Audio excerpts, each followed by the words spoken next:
Olá, amigas e amigos. Hoje estamos aqui para conversar sobre uma coisa muito importante nesses dias que estamos vivendo em dezembro, o Natal. Será que nós compreendemos o verdadeiro sentido do Natal? Será que nossas práticas, nossos movimentos de vida neste mês estão em harmonia com esse sentimento de Natal? É disso que queremos falar, o verdadeiro sentido de Natal. E nós queríamos lembrar que tem uma narrativa muito clara no Evangelho, que é a narrativa de Lucas, em que Lucas diz textualmente que naqueles dias havia saído um decreto da parte de César Augusto para que todo mundo fosse recenseado. Este primeiro recenseamento foi feito quando Quirínio era o governador da Síria, segundo conta Lucas. E todos iam alistar-se, cada uma à sua própria cidade. Então vejamos, nós tínhamos um contexto do primeiro século, que ainda estava por ser inaugurado, e quem tinha domínio sobre aquela região da Galileia, sobre aquela região da Judéia, enfim, sobre todas aquelas regiões, era Roma. E o Augusto era o imperador daquela época. E fora determinado por ele recensear, fazer a contagem dos habitantes. Veja que naquela época já se tinha controle do número de habitantes das determinadas regiões. E aí, o Lucas, que narra essa história de maneira muito linda, ele diz que também José seguiu da Galiléia, que era da cidade de Nazaré, ele seguiu para Davi, a cidade chamada Belém, que era também chamada cidade de Davi, porque era a casa e a família de Davi. E ele fazia isso com o propósito de alistar-se com Maria, que era sua esposa, e que estava grávida, conforme relata o nosso Lucas.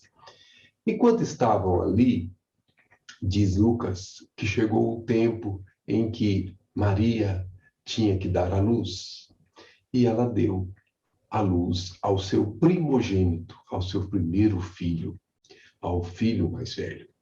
Envolveu em faixas e deitou em uma manjedoura, porque não havia para eles nenhuma estalagem naquele lugar onde eles estavam. Era época de recenseamento, estava tudo lotado. Então, obviamente, eles tiveram que buscar abrigo em um estábulo, ou seja, lugar onde se põem os animais. E ali existia um lugar chamado coxo. Sabe o que é coxo? É aquele lugar onde você põe o alimento e o animal come. E que aqui nós chamamos, na linguagem de Lucas, de manjedoura, esse nome bonito, mas entendamos, era um coxo simples que estava coberto por capim, onde nós abrigamos o Senhor deste planeta que chegaria naquele momento. E diz Lucas que naquela região tinham certos pastores que estavam no campo, era uma região de pecuária. Então, obviamente, os pastores zelavam por suas criações e era durante a noite, porque existiam lobos vorazes e eles precisavam ser guardados contra os lobos. E os pastores eram zelosos. E Lucas conta que eles estavam ali e que o anjo do Senhor teria surgido para eles e assim numa luz tão forte que eles ficaram com enorme medo, porque é uma coisa incomum aparecer um anjo do Senhor, um espírito de elevada luz, e esses pastores, provavelmente pessoas simples e humildes, se encheram de temor, tinham um verdadeiro medo. Mas o anjo diz para eles: não tenha mais, porquanto vos trago de grande novas alegrias, que será para todo o povo. Estamos aqui para trazer a boa nova. É que vos nasceu hoje, na cidade de Davi, o Salvador, que é o Cristo, o Senhor, disse o anjo. São as narrativas de Lucas, minhas irmãs e meus irmãos. E isto vos será por sinal. O anjo então indica o que será o sinal desse acontecimento. Disse o anjo: achareis um menino envolto em faixas e deitado em uma manjedoura. Faixa seria equivalente àquele paninho que a gente cobre as crianças, né? Que seria como se fosse uma fralda, algo assim, que era o que se tinha naquela época. E então o anjo diz para os pastores como seria encontrada esta criança. E aí diz Lucas que então, de repente, sem que os pastores esperassem, apareceu junto ao anjo grande multidão da milícia celestial. São expressões de Lucas. Ou seja, todo aquele movimento de anjos apareceu naquele momento em que o anjo estava conversando com os pastores. E esses anjos apareceram de uma maneira interessante, porque eles apareceram louvando a Deus e dizendo: glória a Deus nas alturas e paz na terra entre os homens de boa vontade. Vejamos, como nós conhecemos a história, os pastores vão lá, confirmam a presença de Jesus e contam essa história depois para todos os outros com os quais eles tinham contato. Mas é interessante nós observarmos aqui que na narrativa de Lucas está dito louvando a Deus e dizendo glória a Deus nas alturas e paz na terra aos homens de boa vontade. Mas o interessante é que dizem os nossos irmãos e confirmam uma irmã no princípio do século XX que esse dizer, na verdade, foi uma canção, que os anjos cantaram uma canção celestial. Glória a Deus nas alturas seria o título desta canção. Essa senhora, chamada Teresa Nilma, e isso está reportado no livro que nós chamamos de Mediunidade dos Santos, pelo Clóvis Tavares, que já desencarnou, um pesquisador espírita de renome, muito importante, muito sensível, que conviveu com Chico durante muito tempo. E ele escreveu esse livro em que ele faz um apanhado minucioso dos vários casos de mediunidade na igreja. E essa senhora, Teresa Nilma, ela pertencia à escola da Igreja Católica. E ele vai reportar-se a um determinado pesquisador da época, chamado Francisco Espirago, que vai relatar sobre a xiroglossia, ou seja, a arte de falar várias línguas por mediunidade. E essa mística, como elas chamam, alemã, portanto, vivia na Bavária, ela era uma destas personalidades mediúnicas que tinha capacidade de falar em várias línguas por inspiração do mais alto. Diz o Francisco Espirato, lá nesse livro, Mediunidade dos Santos, que pelo Natal de 1926, ouviu na noite do nascimento de Jesus o canto dos anjos, mas Teresa Nilma não compreendia as palavras, porque apesar dela reproduzir, ela não compreendia o que dizia. Então o professor de teologia Woods et Childs foi ter com Teresa Nilma uns dias mais tarde e repetiu-lhes em várias línguas conhecidas palavras dos anjos que nós temos lá no relato de Lucas, glória a Deus nas alturas.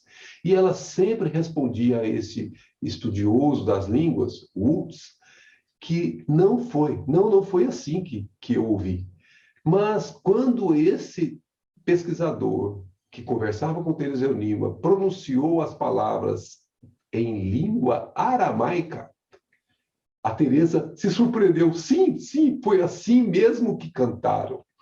E isso está em Espirago, que é um livro de 1930, que qualquer um pode buscar e confirmar. Este fato, minhas amigas e meus amigos, relata uma curiosidade. O momento da chegada do Senhor foi tão celebrado no céu que houve uma canção sublime trazida para a terra. Glória a Deus nas alturas. É, portanto, cantada em aramaico, a língua de que se utilizaria Jesus para trazer o seu evangelho, ainda que os seus evangelhos fossem registrados em grego e em hebreu, principalmente, mas Jesus falava em aramaico. Bom, para que a gente possa se situar nessa realidade, vamos nos contextualizar com a chegada de Jesus, porque ele chegou junto do povo de Israel. E Emmanuel, no livro A Caminho da Luz, irá dizer que dos espíritos degradados da terra, foram os hebreus que constituíram a raça mais forte e mais homogênea, mantendo inalterados os seus caracteres através de todas as mudanças que aconteceram ao longo da história deles. E diz Emmanuel que, examinando esse povo notável no seu passado longínquo, Reconhecemos que, se grande era a sua certeza na existência de Deus, muito grande também era o seu orgulho dentro de suas concepções da verdade e da vida. Então, aquelas pessoas que sabem muito, que têm muita certeza, às vezes tornam-se orgulhosas. Consciente da superioridade de seus valores, esse povo nunca perdeu a oportunidade de demonstrar a sua vaidosa aristocracia espiritual, mantendo-se pouco acessível à comunhão perfeita com as demais etnias dos orbes, ou do orbe, com os demais povos. Então, eles não se misturavam, ficavam fechados nos seus valores, tinham a crença no Deus único, eram muito verdadeiramente seguidores de Deus, mas se mantinham isolados. Mas Emmanuel diz que, em honra da verdade, somos obrigados a reconhecer, são palavras de Emmanuel, que Israel, num paradoxo flagrante, ou seja, tendo dois lados que não se harmonizam, antecipando-se às conquistas dos outros povos, ensinou de todos os tempos a fraternidade, a par de uma fé soberana e morredora. Ou seja, entre eles eram fraternos, eles eram cuidadores uns dos outros, mas entre os povos que não fossem eles mesmos, não, eles não faziam isso, se isolavam. Diz ainda Emmanuel, enaltecendo esse povo, sem pátria e sem lar, esse povo heróico tem sabido viver em todos os climas sociais e políticos até hoje, exemplificando a soledade humana nas melhores tradições de trabalho. Sua existência histórica, conta-nos Emmanuel, contudo, é uma lição dolorosa para todos os povos do mundo, porque das consequências desse isolacionismo, nós tivemos aquilo que se chama perda de compartilhamento dos seus conhecimentos superiores. Mas Jesus escolheu ainda assim Israel para poder chegar ao mundo. No reino de Israel, conta ainda Emmanuel nos ensinando sobre essa raça, sucederam-se as tribos e os enviados do Senhor. Todos os seus caminhos no mundo estão cheios de vozes proféticas e consoladoras acerca daquele que ao mundo viria para ser glorificado como o Cordeiro de Deus. Gente, foram vários que previram a chegada de Jesus, notadamente Isaías, que foi o mais preciso nas suas profecias. E Emmanuel diz que nós somos naturalmente levados a nos perguntar o porquê da preferência de Jesus pela árvore de Davi. Até a cidade onde ele nasceu era a cidade de Davi, Belém. Por que ele queria levar os efeitos das suas divinas lições à humanidade através deste povo? E Emmanuel mesmo responde, a própria lógica nos faz reconhecer que de todos os povos de então, daquela época que Jesus chegaria ao mundo, sendo Israel o mais crente, não tinha dúvida sobre isso, era também o povo mais necessitado. Por quê? Porque a vaidade exclusivista e pretensiosa deles era enorme. Então, eles tinham necessidade de se tornarem mais humildes. Como disse Emmanuel, se reportando ao Evangelho, muito se pedirá a quem muito haja recebido. E os israelitas haviam conquistado muito do alto em matéria de fé, sendo justo que se lhes exigisse um grau de correspondente compreensão. Matéria de humildade e de amor precisaria ser ensinado a eles, que eles não estavam ainda estudando. Vejamos, minhas amigas, eles foram beneficiados por vários processos mediúnicos. Vejam os 10 mandamentos, as chamadas tábuas. Vejam aquele êxodo durante 40 anos em que Jesus próprio acompanhou Moisés ao longo deste périplo longuíssimo. Veja quantos foram os movimentos mediúnicos dos quais eles se serviram. Então, eles receberam muito. E, segundo Emmanuel, eles tinham que dar muito também, mas o orgulho os impedia. E eles, infelizmente, à época de Jesus, ainda não compreendiam a sua chegada. Houve uma incompreensão generalizada do judaísmo. Como disse Emmanuel, é que Jesus chegando ao mundo não foi absolutamente entendido pelo povo judeu. Os sacerdotes não esperavam que o Redentor, o Senhor do nosso planeta, Jesus, procurasse a hora mais escura da noite para surgir numa paisagem terrestre tão humilde como aquela.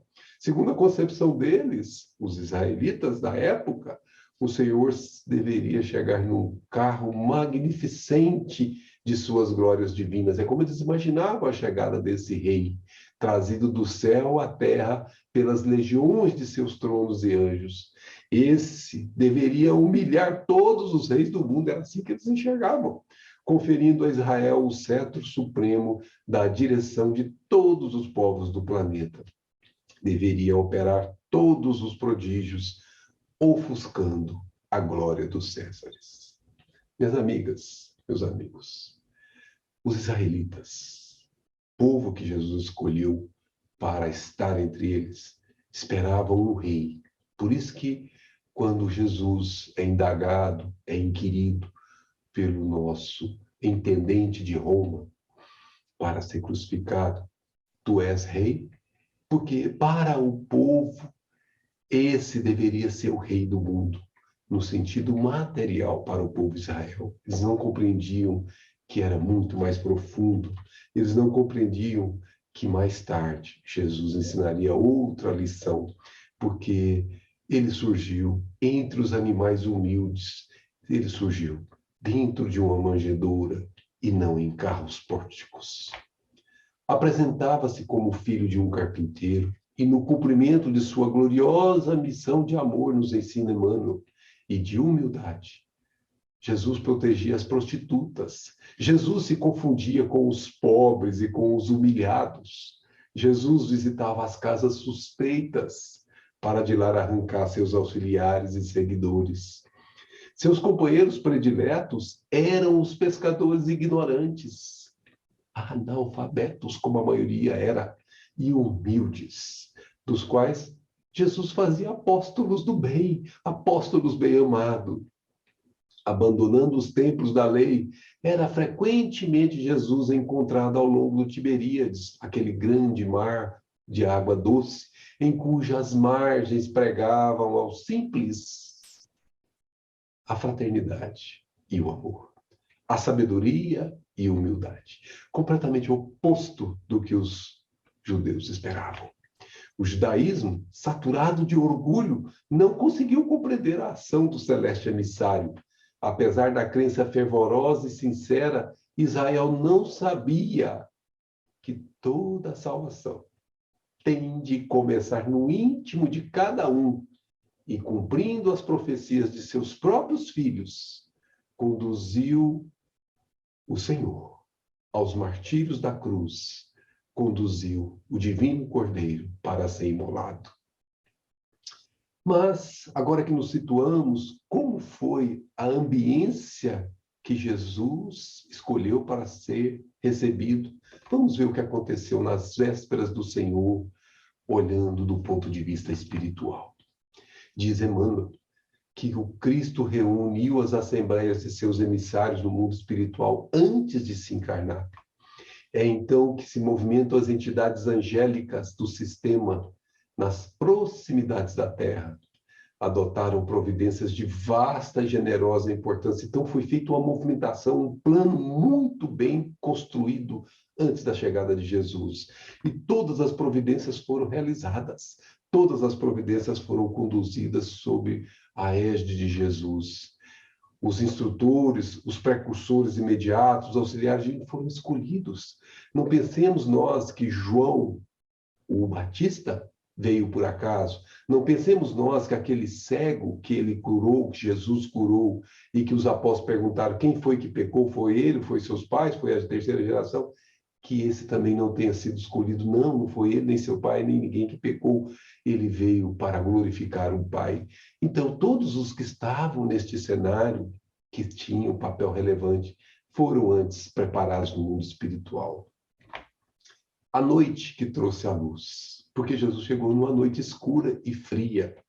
Diz Emmanuel que naquela noite uma atividade única tinha se registrado nas atmosferas mais próximas do planeta. É como se você tivesse ali alguma coisa, você ia perceber, sentir, você não ia conseguir explicar, mas você ia sentir que algo diferente estava acontecendo naquela noite. E quando reinava Augusto, aquele imperador que Lucas registrou em seu evangelho, na sede do governo do mundo, viu-se uma noite cheia de luzes e de estrelas maravilhosas. E diz Emmanuel que harmonias divinas cantavam um hino de sublimadas esperanças nos corações dos homens e da natureza. Aqui Emmanuel reforça Teresa Neumann, que foi uma cantiga sublime que veio do alto para este planeta, que ainda é muito mais um vale de lágrimas do que o planeta de geração que precisa ser. E diz Emmanuel, a manjedoura é o teatro de todas as glorificações da luz e da humildade. Olha o termo que ele usou, teatro de todas as glorificações. Jesus elegeu a manjedoura porque queria mostrar que a luz se faz na escuridão, queria mostrar que a humildade prevalece sobre o orgulho. E enquanto alvorecia uma nova era, porque a chegada de Jesus abria uma nova era para o globo terrestre, diz Emmanuel que nunca mais se esqueceria o Natal e que ele chama a noite silenciosa, a noite santa. Eu me emociono, porque deve ter sido uma noite glorificada para quem estava ali e para quem consegue sentir o que estava ali acontecendo. Por isso a manjedoura, minhas amigas e meus amigos, é um símbolo muito mais profundo do que nós podemos almejar. Diz Emmanuel que a manjedoura assinalava o ponto inicial da lição salvadora do Cristo, como a dizer que a humildade, a manjedoura estava simbolizando que a humildade representa a chave de todas as virtudes que precisamos conquistar em nós. Diz Emmanuel que a partir daquele momento foi como se fosse uma linha divisora, porque começava a era definitiva da maioridade espiritual da humanidade terrestre. De vez que Jesus, com a sua exemplificação, e não com palavras apenas, porque as palavras atraem, mas o exemplo arrasta.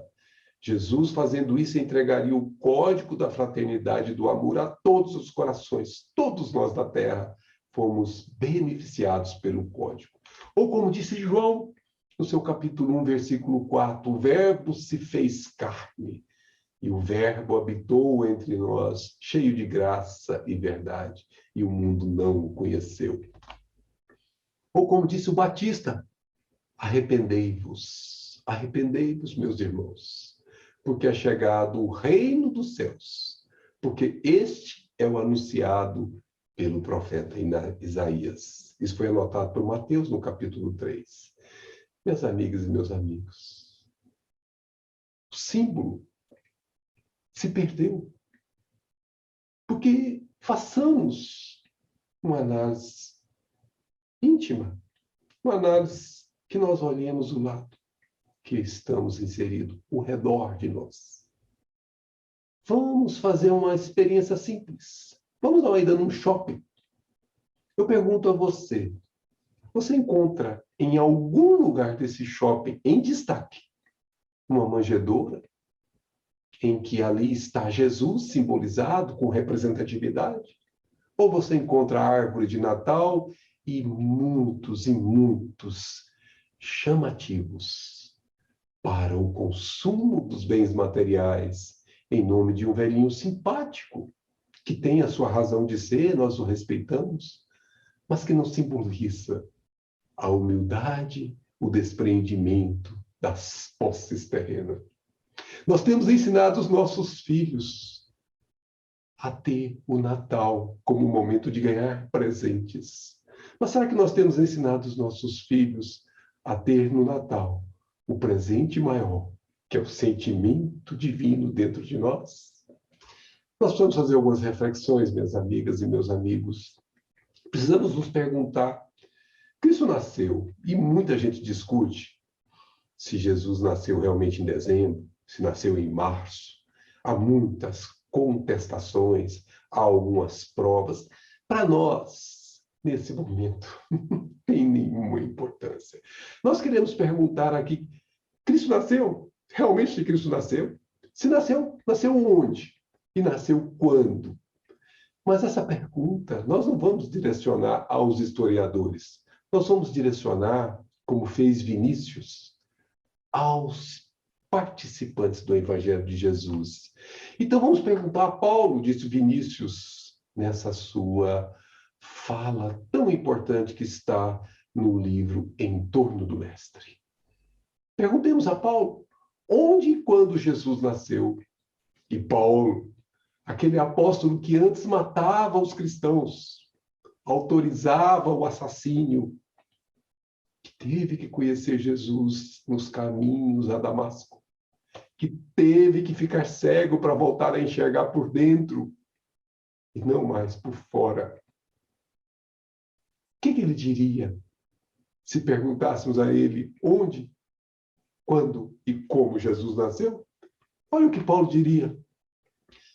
Meu amigo, para mim, foi na entrada de Damasco, quando eu, então, intolerante e fanatizado por uma causa inglória, me vi envolvido na sua divina luz.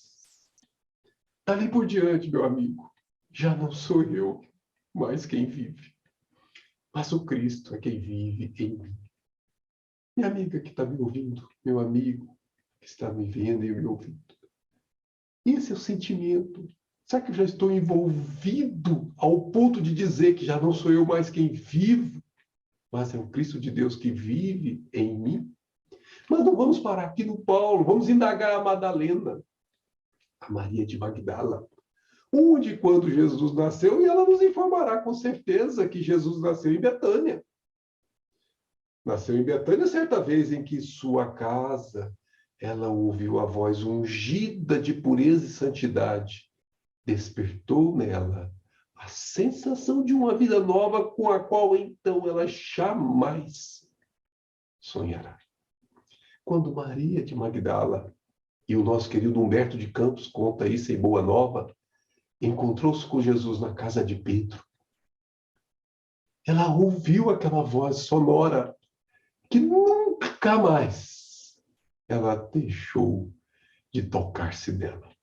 Houve um diálogo que o Evangelho não conta, mas que o nosso querido Humberto de Campos conta entre Maria e Jesus. Daí ela saiu transformada. Mas não vamos nos limitar a ela. Ouçamos o depoimento de Pedro, aquele apóstolo rude, aquele apóstolo muito firme, aquela pedra, o Cefas, sobre a natividade do Senhor. E seguramente Pedro dirá: para mim, Jesus nasceu no átrio do Passos de Pilatos. No momento em que o galo, cantando pela terceira vez, acordou minha consciência para a verdadeira vida. Tinha eu vivido esse tempo todo com Jesus, mas minha consciência só foi acordada após o terceiro cantigo do galo. Daí por diante, nunca mais vacilei, disse Pedro, nesta pergunta, diante dos potentados dos séculos, quando me era dado defender a justiça e proclamar a verdade, pois a força e o poder do Cristo constituíam elementos integrantes de meu próprio ser. É assim que nasceu Jesus para Pedro. Mas vamos buscar João Evangelista e vamos pedir a ele para dizer algo acerca do Natal, e seguramente ele nos dirá: Jesus nasceu no dia em que meu entendimento, iluminado pela sua divina graça, me fez saber que Deus é amor. Para ele, meus amigos e meus amigos, o sentimento é diferente, mas o nascimento aconteceu em sua intimidade. Vamos buscar Zaqueu, aquele baixinho que subiu no sicômoro para poder ver Jesus, e vamos perguntar a ele, que era um publicano, qual o testemunho dele sobre o nascimento de Jesus. E ele dirá para nós: ah, minhas amigas e meus amigos, para mim Jesus nasceu em Jericó. Nasceu para mim numa esplêndida manhã de sol, quando eu, ansioso por conhecê-lo, subi numa árvore à beira do caminho por onde ele passava, contentando-me com o ver de longe. Eis que ele, amorável e bom, disse Zaqueu, acena-me dizendo: Zaqueu, desce, importa que me hospede contigo. Diz Zaqueu: naquele dia entrou a salvação no meu lar, porque Yeshua, em hebraico, quer dizer salvação. mas ao mesmo tempo, Jesus quer dizer caminho, verdade e vida. Então, fazendo um trocadilho, entrou a salvação no coração e entrou a salvação como pessoa. Vamos perguntar a Tomé, aquele que era um incrédulo, quando e onde nasceu Jesus? E, por certo, ele retruncará: Jesus nasceu em Jerusalém, naquele dia memorável e inesquecível, em que me foi dado testificar que a morte não tinha poder sobre o Filho de Deus. Só então, naquele dia, disse Tomé, compreendi o sentido de suas palavras: eu sou o caminho, a verdade e a vida. Vamos, por fim, buscar Dimas, aquele chamado bom ladrão, e perguntar a ele: Dimas, onde foi que Jesus nasceu e quando foi que Jesus nasceu? E ele seguramente nos dirá, minha amiga e meu amigo: Jesus nasceu no topo do Calvário, precisamente quando a cegueira e a maldade humana supunham aniquilá-lo para sempre. Dali ele me dirigiu um olhar repassado de piedade, repassado de ternura, que só eu sei como foi, que me fez esquecer todas as misérias deste mundo e antegozar as delícias do paraíso. Desde logo, senti-o em mim e eu nele. E assim, minhas amigas e meus amigos, terminamos e perguntamos: e para nós? Quando o Cristo nasceu? Será que ele nasceu? Será que ele está ainda sendo gestado? Será que ele ainda está se insinuando? Como é que será que está isso em nossas realidades íntimas? Será que o sentido verdadeiro do Natal já está íncito em mim? Porque a canção continua entoando nesses dias que nós vivemos uma alegria incomparável no planeta. Porque se você perceber, minha amiga, o mês de dezembro tem uma aura diferente. As pessoas ficam mais ternas, mais calmas, mais suscetíveis a serem boas. Sabe por quê?